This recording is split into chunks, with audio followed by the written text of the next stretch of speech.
Assalamualaikum warahmatullahi wabarakatuh. Kami santri Nazatul Tulab kelas 7E dari kelompok 5 terdiri dari Kurnia Lestari, Rohmawati, Nadifatul Amalia, Yunisara, Rana Rania akan memprestasikan tugas IPS 2 dengan judul menjelaskan potensi sumber daya perikanan laut Indonesia. Sebagai negara kepulauan terbesar dengan luas wilayah laut yang dapat dikelola sebesar 58 juta km, sektor maritim kelautan menjadi sangat strategis bagi Indonesia. Meskipun demikian, selama ini sektor tersebut masih kurang mendapat perhatian serius bila dibandingkan dengan sektor daratan. Padahal jika potensi pembangunan ekonomi kelautan Indonesia dikelola dengan inovatif dan baik, maka dapat menjadi salah satu sumber modal utama pembangunan dan dapat memberikan manfaat yang maksimal bagi negara dan masyarakat Indonesia. Secara potensi, perikanan Indonesia adalah yang terbesar di dunia, baik perikanan tangkap maupun perikanan budidaya. Berdasarkan modus operandi atau cara produksi perikanan terbagi menjadi dua, yaitu perikanan tangkap dan perikanan budidaya dengan potensi produksi lestari sekitar 67 juta ton tahun. Dari angka ini, potensi produksi lestari perikanan tangkap laut sebesar 9,3 juta ton atau tahun, dan perikanan tangkap di perairan darat, daun, sungai, waduk, dan rawa sekitar 0,9 juta ton atau tahun, atau total perikanan tangkap 10,2 juta ton atau tahun. Sisanya 56,8 juta ton atau tahun adalah potensi perikanan budidaya, baik budidaya laut, budidaya perairan, payau, batu tambak, maupun budaya perairan tawar darat.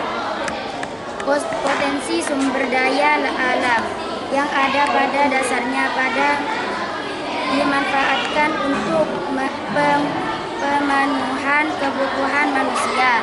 Namun seiring dengan bertambahnya populasi manusia, kebutuhan akan sumber daya juga meningkat. Sementara jumlah sumber daya terbatas, pemanfaatan sumber daya yang melampaui daya dukung akan menyebabkan penurunan sumber daya dan memicu degradasi di lingkungan. Salah satu sumber daya yang terancam keberlangsungannya adalah sumber daya perikanan.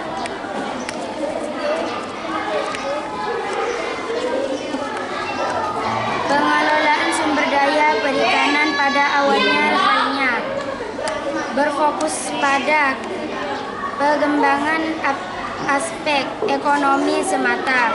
Hal ini karena adanya salah pahaman bahwa sumber daya ikan dapat pulih sehingga dapat diekspektasi besaran dan memaksimalkan produksi tangkapan ikan untuk mengejar keuntungan sebesar-besarnya. Dalam perkembangannya, paradigma pengelolaan perikanan tersebut telah bergeser pada konsep yang berlanjutan, di mana tidak hanya menekankan pada aspek ekonomi, namun aspek ekonomi dan sosial juga menjadi perhatian.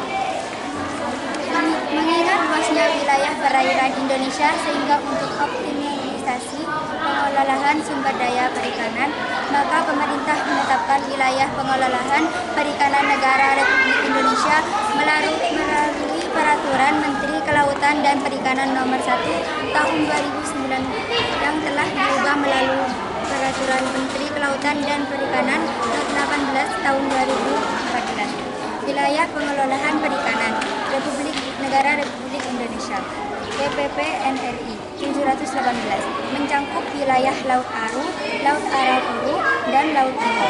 Bagian timur yang merupakan bagian dari paparan Sahul dan secara geografis berbatasan dengan daratan Papua dan Laut Banda di sebelah utara, serta berbatasan langsung dengan 3 negara yaitu Australia, Timur Leste, dan Papua Nugini.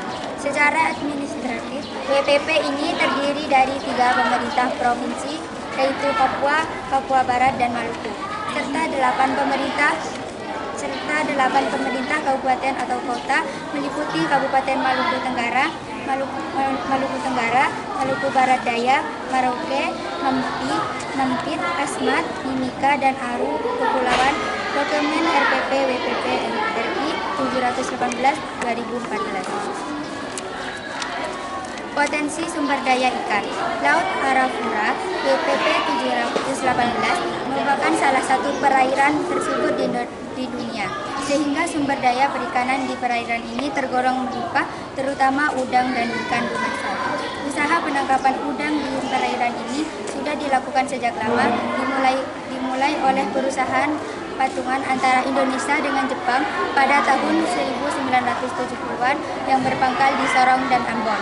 Dalam perkembangannya, basis penangkapan udang di Laut Arafura berkembang ke daerah Merauke, Tual, Bencina, Kamaina, Ambon, dan Kendari.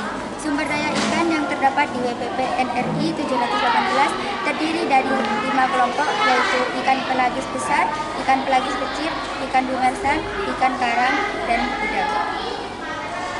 Status pengelolaan perikanan. Sebagai upaya dalam pengelolaan sumber daya perikanan di WPP sampai NRI 718 telah diidentifikasi beberapa isu yang kemudian dijadikan tujuan dan sasaran pengelolaan yang terdalam 3 aspek, yaitu sumber daya ikan dan lingkungan sosial, ekonomi, dan tata kelola.